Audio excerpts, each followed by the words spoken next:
Manipur gi leader hai be se tholak pangam dri ba upai leitra kan sida ama lo thok ama hapa yuane upai leitra kan sida compulsion hapa yuane but mass leader ama oina ei se Manipur gi leader ni hai be se tholak te ba ei di si kendra gi leader ni hai na di leiba ei di si gi jati gi leader ni hai di leiba but Manipur gi leader si Aine or money hai be se tholak pangam de ba so si gi di khoi mayam na bhap ta ba mathau tai most importantly back to the basic election si sida maru oi si da khoi heising na to ba mathau tai ba otherwise same 0 plus 0 equal to 0 ta ba na dum chap mana ga ni ba si gi se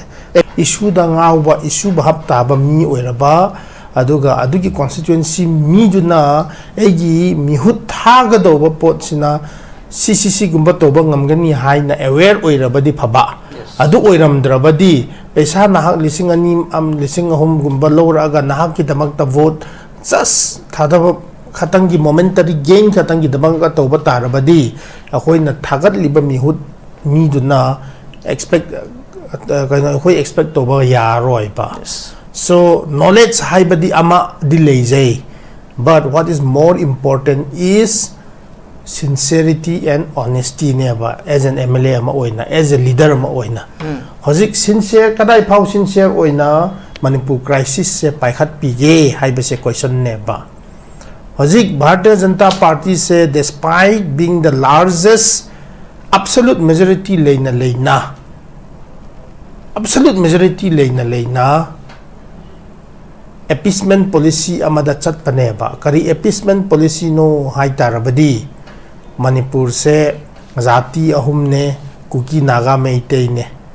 kuki da or ratio and proportion gi matungina kuki da mantri ani piba naga da mantri ni piba meitei da meitei pangan including do da nipan ado 8:2 equal to 12 formula se conventional practice am oin lakhi baneba now sigi conventional practice se stability gi damak ta to hibra or performance ki phangnana bagi effectiveness ki damakta tokhibra haibase only the concern oiriba mi singna dum bhap ta ki gane ba now hozik se BJP na su fracture mandate paiba matamda 2017 duda just 21 MLA leba leina sarkar CM ba congress na 28 leina there is a shortage of 3 MLAs aduk independent the hek lo sil labadi dum sarkar sim ba ya ba chance to moina congress na ngamdre ba BJP oina 21 MLA le ba tar ba to CM ba si CM ba kansida upai leite badagi kaino coalition le badagi somehow non naga tribe da hai tare lepa hoki bhangkhan lian ado nemcha kip gen mui humse ko matam duda ani na treva ahum du ani ge trending chu 8:2 trending du thogaira kansida thamme ba now hozik se BJP na second term la kansida absolute majority ne ba 32 phangre ba without any other party adum chalai to ba ngame but nevertheless coalition ni hai tarabasu NPP le aduga atei tei le ba ko JDU su le mo de mantri pi de ba NPF amoina mantri ani pi ba sigi se appeasement na te hai ba ya bra babu BJP na 32 MLA leina alliance partner da NPP tarup tarit le aduga JDU manga le adu ani du da vote pi mantri pi de bi da NPF amoina ani pisilak pa se appeasement policy na te hai ba su ya de ba we don't work on merit we work on appeasement policy and conventional practice that chat pane ba ei zealous oi ba gi hai ba na te or ying thi ba gi hai ba na te political party hai ba se kaino da numbering da chat pane sarkar formation se doi tarabadi absolute majority by NPF is not the lone BJP alliance NPP su le JDU su le ba moi da pi de ba now lakchning ba point di karino hai taradi since we are discussing about BJP gi manung di discuss to bani na moina lead ro panina sarkar simba su anirak tamanirak sura bani lo su lo se ga do ro bani na what is there moi gi manung gi do koi na Manipur ga chana bra is it really compatible with Manipur situation? Hozik is the Santi Halagnanabagi restoration process Kidamakta formula ama puto adukari formula no haita radi CM ama maite da piraga deputy CM ani nagaga kuki kota da ni haprade Santi dum bab tana dum halakani haiba gumba formula si se ahan ba oiramgani ne first time in Manipur history after being statehood ne ba ado kadai phao effective oibra oidabra haiba is question yam chaw da leye ba now hozik Manipur da lebi riba voters mayam singna isa gi constituency singsina adu bahab ta adrabadi we will still continue to produce incompetent MLA as long as we produce incompetent MLA wangang ba heye knowledgeable oye adu oda heye haiba sisu kanade ba hozik nahan ITLF na egi video ama thengnaba duda consultation toba matamda all India da khwaidgi lairik heiraba kuki gi MLA sing tholak pan natro parliament gi thabak toba adu dagi thabak toba adu da toba natro kamaina separate administration phangba ngamdaba no kaidobagi resign todaba no all India da khwaidgi lairik heiba mi sing do resign toba ngamdrabadi noi di chinthi bane haina ITLF gi consultation da ama ahan ama na pothorak paneba likewise the MLA whom we are producing isa ki constituency da laiba zati oina produce toba na te ba MLA haibase adu mi singdu sincerity leitaba or sincere leitaba honest leitaba mi adum produce to roba taraba di this is our own creation ekhoi ni san adum to ki ba pot ne ba now manuina most importantly hozik BJP gi su party achauba amani Manipur se punba ngamdeba masana ran toba ngamdeba yam sonba mi manina hozik political party regional high oza santa khoi na su again su yam high adoi taraba to se ha regional party so mari mangat suge to re ba adu di amada su punba ngamdeba so likewise Meghalaya oro Nagaland oiro regional party se kaya leite ba ama maximum ani yan leite ba even Mizoram center party pamde hai rabasu MNF na pamdre hai tarabasu ZPM thole ZPM ka chatlabdi MNF halakani adumain to duna Shillong da Meghalaya da NPP dum oigani NPF kaino da or NDP project de muka NPF da lai mi di ani hen reite hoi Manipur di pura everything is competition neba dudagi neba center na advantage lower akan sida hoi gi mayam sing set torak pase solution lies here so electorate oiba voter electors oiba sing nasu isa gi constituency da mihut thagat ka do ba sing se moi se power pamba kaino legislation or legislature the legislative matters the hian na executive the decision the yausing ning ba MLA sing se chop pa sing du adum mi hot adum thagat pa gi maram uduna power mun na ba se de koi se smine si phau yosil lak pa ne ba MLA role is to do proper legislation masagi state list yaw di ba ozamani khoi na su khangbi nam gani Manipur gida law semba yaba masagi state list yauri ba ek se kadai phau sem khrage kaya lera moiba center na concurrent list yauri ba adopt to daba yada ba by virtue da upai leita ba pass to de yada ba singdun hapchin ba yu natna atok pa singde we ourselves ahoina isagi legislation da ek bill puthokaga smine Manipur macha sing se smine sim se ko haiba se state list da yauri ba sing se khoi phachana execute or isagi se bill or ek se sembangam driba instead MLA sing se legislative mathau mahut to the executive the department the government do the decision lo bu the yawning ye ba sigumba leirak padagi egi wahan da ne ba egi personal opinion da ne ba adu dagi mayam sing se MLA ma sen da su adum crack adum lak pa ne ba adu main to du na amaga chingthana na bagi dabakta muka lak pa most importantly figure oiba leader hoi constituency level di leader di lei meite gi leader di lewe yai but Manipur gi leader gi oina chongthorok pa se MLA nipu manung plus another pu manung si sida Manipur gi leader haiba se tholak pangam dri ba upai leitra kan sida ama lo thok ama hapa yuane upai leitra kan sida compulsion hapa yuane but mass leader ama oina ei se Manipur gi leader ni haiba se tholak te ba ei di se kendra gi leader ni haina di leiba ei di si gi jati gi leader ni hain di leiba but Manipur gi leader se aine or money haibase thok pangam deba so si gidi khoi mayam na bahap ta ba mathau tai most importantly back to the basic election si sida maru oi si da khoi heising na to ba mathau tai ba otherwise same 0 plus 0 equal to 0 ta ba na dum chap mana ga ni ba si gi se je ki khoi ngasi thamjari topic si de hai batare khoi ki KPA na phongdoli basi khoi article India gi article 239E ki matung ina susoi soi da na khoi na union territory gi mong da khoi administration separate administration ama phangna na ba kan khoi gi lakadori ba tarhomdoi suba state assembly election si da khoi gi MLA sing na power pai rak lagadi susoi no hona ga ne abani hai wafam si kadai fo boi thu pe ai sidi sing na di hoji vote su naksil lakre yes cookie su Manipur da lei bidiba cookie maroi na leader sing su intellectually bankrupt oiraba nan waidi mi gi emotion du da sanara kanje da separate phangani aina thajaba mayam sing su oithok taba gi wane haibe se moi se ma moi gi praja moi gi follower hai tare sing su bahap tare ba now sigi marak sida upai leitre atei power di karai da mi bu control to gi haire di power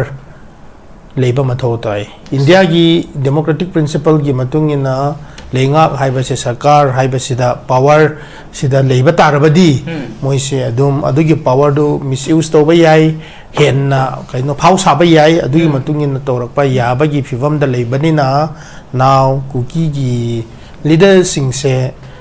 moi gi se atopa to pham khangdre vote room da ngauraga leireba vote haibadi election haibadi 13 Manipur legislative assembly do 2027 degina 32 fauda power pai ba yana na bagi damakta neba now lakchining ba point di egi wakhan da di vote haibase mihut thagat pa neba mihut haibase chingdagi saikot dagi henglep dagi chajampur dagi thanlon dagi kampopi saitu saikul ko adamain to duna atei tei dagi mihut Manipur gi praja mayam sing duna moi gi constituency sing du dagi moi gi mihut do sarkar semna na bagi damakta thagat pa haibadu MLA neba adu gi du neba hoji koi lamjin chen na base se sida amarom da haita rabadi yamna phaba khong thang ni maramdi cookies who want to be separated from Manipur moi kambudna Manipur legislative assembly election da yauge haibase aphaba pot amani ba to godabu hoji toriba separate administration demand party haibase fake oiram gani soidana adubu fake ni haina sumatik viral chala kandabu keno ne UPF ne sengdok pa leite ba adoi tarabadi 2-3 days sat khre yamna viral oi khre adoi tarabadi manung da moi gi yana ba ama consensus ama gi matungina masa gi candidate se pothora kan se da chap chana hana gi su hai khre kukizo council chatla kandu da IB gi central government gi chingdu da hoi na MLA khara pige BJP gi da kahal lage adubu noi naga da gi meite gi khara kanbiyu haina kukizo council haibase chatle haibe gi do hana rumors rom da chatle du singdo pasu leite adugi mathang du da amuka hojiki kuki organization sing militant sing na mogi representative hai tare moi potho eba mogi suppose keno dagina KRA da David Hangsing na magi nupi kimne potho e UPF dagina KNFP kan nemcha gi nupa du na nemcha potho re adumain to du na constituency amam dagi moigi masa gi candidate sing se thagat le ba potho re ba they are trying to float party ma the same ba yabra haiba se separate administration demand party haiba di adu ming the political party ming de thon tholoi ba but idea do mayam gi pulse du yeng na ba gi damakta separate administration haira ba di mayam sing se dum ngawani na because of emotional outbursts adu gi we have to lay ribra later bra hai na mayam gi pulse tu yeng na ba gi damakta thopa yowane manung da di soidana discussion se moigi internal discussion se kanna leiram gani ba soidana maram di outcome of nahan gido yengba tarabadi IB gi chief IDIB unaba kanduda khoi meitei ga naga gi dagi khara kandiu khoi MLA se lakado ba MLA se da BJP mihut gi damakta BJP thagat ki haibane ba adu adu kambudu kadai phau chumbra hai rabadi hoji phau lale hai na kanam ta leitabna adu if you link it, if you connect the dots to connect to rabata rabadi yengo ba sina takpa se sigi political party discussion si soi na leram gani ba adu gidi namak duna kupi people's alliance na saw khre ba hey supreme session di hoi bill oina pothokani hai na assurance ama pi ba so magic word hai tare ko slogan se Kuki People's Alliance oiro, Kuki National Assembly oiro, kaino UPFK no oiro, vote do mayam do pangnanabagi damagta separate administration, separation from Manipur haiba sigi wahei sida vote khom labadi Kuki gi ideology ningba misingi vote di pangba tarabani adu pangba tarabadi Manipur Legislative Assembly Imphal da Chingmerong da yawba tarabadi sarkar da yawba ngamadi adu gi chingi power do dum control dum toba consolidate dum toba ngamgani mi hat labasu sarkar di dum oibadi hoigi mathak de ain leite haiba gumba protection kind of protection seal gi damakta ko sigi mayam sing se seasonarak paneba so egi wakhan da di taseng na di Manipur Legislative Assembly da changsin na nabagi damakta ni Manipur Legislative Assembly do krai da lebra Chingmero Imphal da lebani adu kuki sing na khwai di yaning da ba Maitai land Pukhri da nga to bagum or Valley of Death haiba du da ne ba adu itarabadi lakan mu da na election da su yawgun mu da na supreme session tan ba tarabadi adu leina karigi simayam sing se leiba oiba oidaba yiwa to seba momentum se chingda separate administration ki slogan sida vote se khom ga do wo fivam se lakhre ba hojik se ado itarabadi Manipur gi damakta threat ama leire ba do itarabadi Manipur kan se haiba MLA Manipur kan se haiba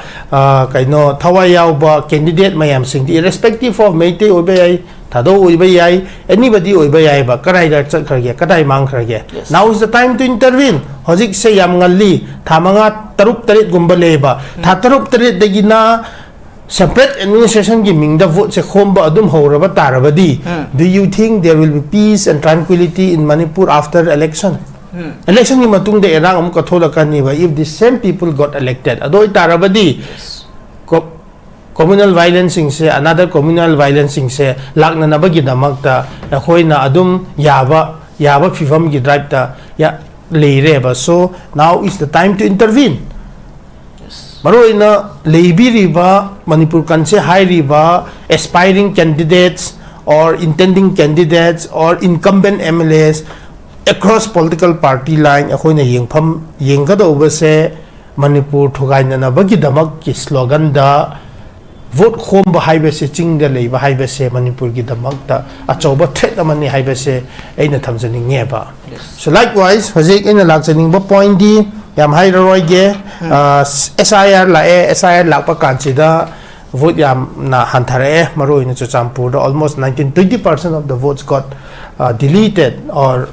sigi se hanthara eba so bogus vote mayam sing sen han ngai du da wa ga solitep ga tora kanji nampu da vote capture tora kanji da ka ba sing gi do bogus MLA mahut Imphal da thagal lakpa mayam sing gi do adu gi du handaki la kanji da le do mande ba ei wa khanda it will drastically decrease achumba di khar thola kadra haibesi egi thajaba amal leyeba adu tarabadi Manipur gi su I'm very optimistic negative khatang na te ko positive gi side gi su hope gi su khar leyeba handaki se voter card se electoral roll se clean up khar to bani na maroi na Chuchampur se hoji phau draft ki SIR do da 20% decrease ne ba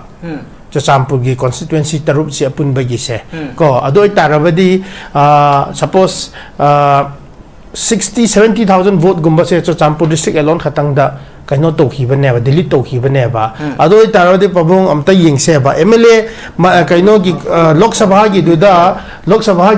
80,000 votes do za santa bogus vote ne ba nam free da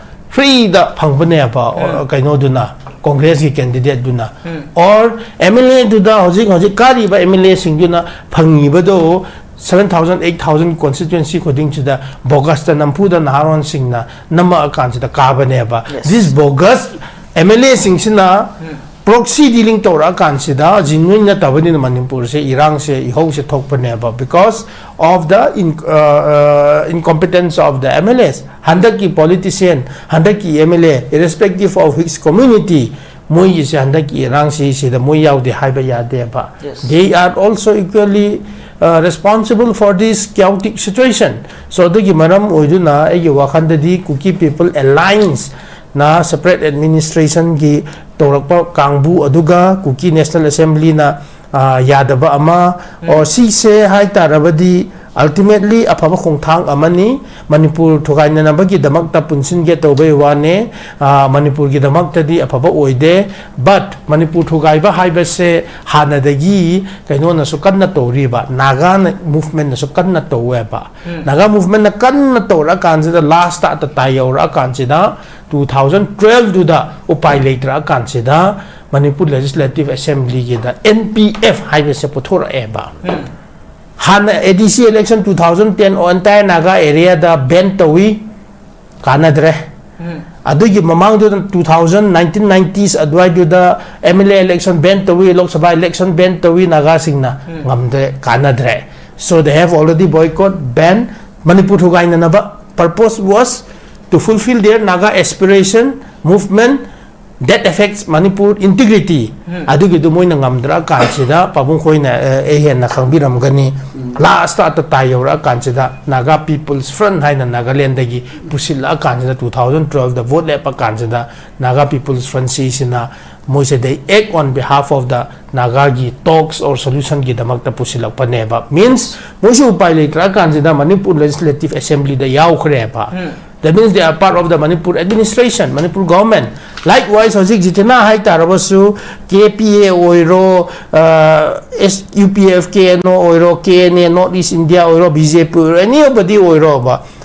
As long as they are a part of Manipur Legislative Assembly, Manipur Thogaige Highway Gidi, it is a very big contradiction never. Adugi Maram Uduna, but Patebagido, hostility within the communities.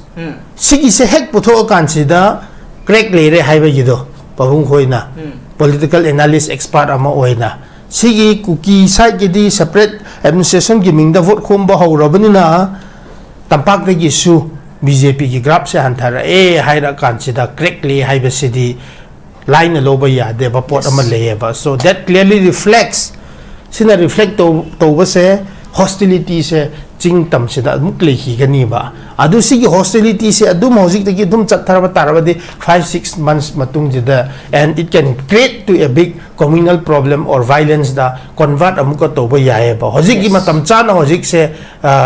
kanba or themba or control to hoba mathau tai ba ej mai thamjake yam phaja wafum ni hojik leiri film sida mukhoina phongdom nagli boi khogi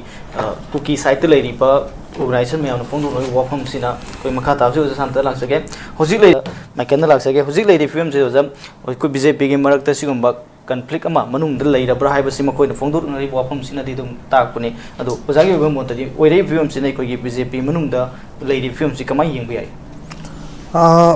mi masana apam bagi phongdok hi bane ba yes hojik BJP da yauriba honorable MLA ahum duna hajari base masagi opinion amane ba mogi opinion do BJP kannana bagi damakta corrective measure ge damakta hairamba oiba yae ko egi reading dadi but moisu internal discussion hai tare internal gi imung gi tanaba leitaba manba amathola eba but kari oi tarabasu BJP ne hai tarabasu Congress ne hai tarabasu issue ne le hai tarabasu ultimately adu MLA oiba haiba se jaga ki define oiba jaga constituency du dagi karak kado bane ba adu ki constituency gi mi sing do issue da ngawba issue ba hapta ba mi oiraba aduga adu ki constituency mi du na egi mi hut thaga do ba pot sina CCC gumba to ba ngamgani haina aware oirabadi phaba adu oiramdrabadi paisa nahak lising ani lising hom gumba lora aga nahak ki damakta vote just thada khatangi momentary gain khatangi dabang ka to batarabadi akoi na thagat liba mihut mi duna expect akoi expect to ba yaroi ba. So knowledge haibadi ama delay, but what is more important is sincerity and honesty neba as an MLA ama oina, as a leader ama oina. Hozik sincere kadai phau sincere oina Manipur crisis se paikhat pige haibe se question neba. Hozik Bharatiya Janata Party se despite being the largest absolute majority leina absolute majority leina appeasement policy amada chat paneba kari appeasement policy no haitarabadi Manipur se jati ahum ne kuki naga meitei ne kuki da or ratio and proportion gi matungina kuki da mantri ani piba naga da mantri ni piba meitei da meitei pangan including do da nipan ado 8:2 equal to 12 formula se conventional practice am oin lakhi baneba. Now sigi conventional practice se stability ki damak ta to hibra or performance ki phangnana bagi effectiveness ki damak ta to hibra haibe se only the concern oiriba mi singna dum bhap ta ki ganeba. Now hozik se BJP na su fracture mandate paiba matamda 2017 duda just 21 MLA leba leina Sarkar CMA Congress na 28 leina. There is a shortage of 3 MLAs. Aduk independent the heck lo sila badi dum Sarkar CMA yaba chance to moina Congress na ngamdre ba. BJP oina 21 MLA le ba tar ba to CMA ba. Si CMA kansida upay leite badagi kaino coalition le badagi somehow non naga tribe da hai tare lepa hoki bhangkhan lian ado nemcha kipgen mui humse ko matam duda ani na treba ahum du ani ge trending chu 8:2 trending du thogaira kansida thamme ba. Now hozik se BJP na second term la kansida absolute majority ne ba 32 phangre ba without any other party adum chalai to ba ngame, but nevertheless coalition ni hai tarabasu NPP lei aduga atei tei le ba ko JDU su le mo da mantri pi de ba NPF amoy na mantri ani pi ba sigi se appeasement na te hai ba ya bra babu. BJP na 32 MLA leina alliance partner da NPP tarup tarit lei aduga JDU manga lei adu ani du da vote pi mantri pi de bi da NPF amoy na ani pisilak pa se appeasement policy na te hai basu ya de ba. We don't work on merit, we work on appeasement policy and conventional practice that chat pane ba. A zealous oi ba gi hai ban nate or ying thi ba gi hai ban nate political party hai ba se kaino da numbering the chat pane sarkar formation se doi tarabadi absolute majority by NPF is not the lone BJP alliance. NPP shulei JDU shulei ba moi da pi de ba. Now lakchning ba point di karino hai taradi since we are discussing about BJP gi manung di discuss to bani na moi na lead ro pani na sakar simba su anirak tamanirak sura bani loisu loise ga do ro bani na what is there moi gi manung gi do koi na Manipur ga chana bra, is it really compatible with Manipur situation? Hozik is the Santi halagna bagi restoration process ki damakta formula ama putho adu kari formula no hai taradi CM ama maitei da piraga deputy CM ani naga ga kuki kota da ni haprade Santi dum bhap tana dum halakani haiba gumba formula si se ahan ba oiram gani ne first time in Manipur history after being statehood ne ba ado kadai phau effective oibra oidabra haibe is question yam chaw da leye ba. Now hozik Manipur da lebi riba voters mayam singna isa gi constituency singsina adu bahab ta adrabadi we will still continue to produce incompetent MLA as long as we produce incompetent MLA wangang ba heye knowledgeable oye adu oda heye haibe sisu kana de ba. Hozik nahan ITLF na egi video ama thengnabadudha consultation toba matamda all India da khwaidagi lairik heiraba kuki gi MLA sing tholakpa natro parliament dagi thabak toba adu dagi thabak toba adu da toba natro kamaina separate administration phangba ngamdaba no kaidobagi resign todaba no all India dagi khwaidagi lairik heiba mi sing do resign toba ngamdrabadi noi di chinthi bane haina ITLF gi consultation da ama ahan amana pothorak paneba likewise the MLA whom we are producing isa ki constituency da laiba zati oina produce toba nateba MLA haibase adu mi singdu sincerity leitaba or sincere leitaba honest leitaba mi adum produce to raba taraba di this is our own creation ekhoi ni san adum tokiba pot ne ba now maruina most importantly hozik BJP gi su party achauba amani Manipur se punba ngamdeba masana ran toba ngamdeba yam sonba mi manina hozik political party regional high oza santa khoi na su again su yam high adoi taraba to se hadi regional party so mari mangat suge to reba adudi amada su punba ngamdeba so likewise Meghalaya oro Nagaland oiro regional party se kaya leite ba ama maximum ani yan leite ba even Mizoram center party pamde hai rabasu MNF na pamdre hai tarabasu ZPM thole ZPM ka chatlabdi MNF halakani adumain to duna Shillong da Meghalaya da NPP dum oigani NPF kaino da or NDP project de muka NPF da lai mi di ani han leite khoi Manipur di pura everything is competition neba dudagi neba center na advantage lower akan da khoi gi mayam sing set torak pase solution lies here so electorate oiba voter electors oiba sing nasu isa gi constituency da mihut thagat ka do ba sing se moi se power pamba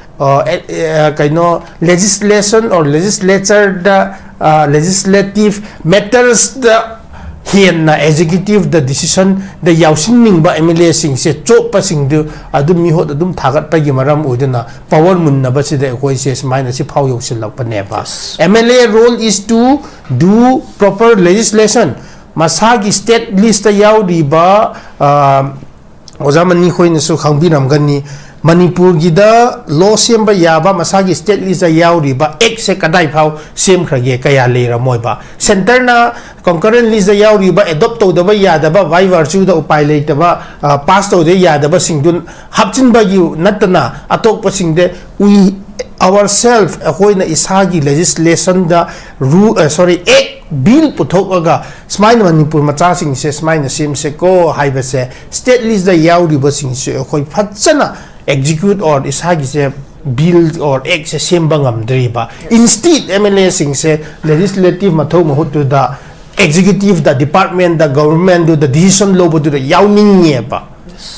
sigumba leirak padagi egi wakhan da ne ba egi personal opinion da ne ba adu dagi mayam sing se MLA ma sen da su adum crack adum lakpa ne ba adumain to do na amaga chingthana na bagi dabakta muka lakpa most importantly figure oiba leader hoi constituency level di leader di lei meitei gi leader di lewe yai but Manipur gi leader gi oina chongthorok pa se MLA nipu manung plus another pu manung si sida Manipur gi leader haiba se tholak pangam dri ba upai leitra kan sida ama lo thok ama hapa yuane upai leitra kan sida compulsion hapa yuane but mass leader ama oina ei se Manipur gi leader ni haiba se tholak te ba ei di si kendra gi leader ni haina di leiba ei di si gi jati gi leader ni hain di leiba but Manipur gi leader si eine or mani haiba se tholak pangam de ba so si gi di khoi mayam na bahap ta ba mathau tai most importantly back to the basic election si sida maru oi si da khoi heising na to ba mathau tai ba otherwise same 0 plus 0 equal to 0 tabaduna adum chapmana gani ba si gi se ei mai tamjage yam pazo phum ni hojik leiri film sida khoi kendra dagi afoba mihut sing agala patangai padi aduga mihut na thagala ba khoi mihut sing duna so afoba miyam gi ba thabak sing tobi haibaduni yam pazo phum ni makha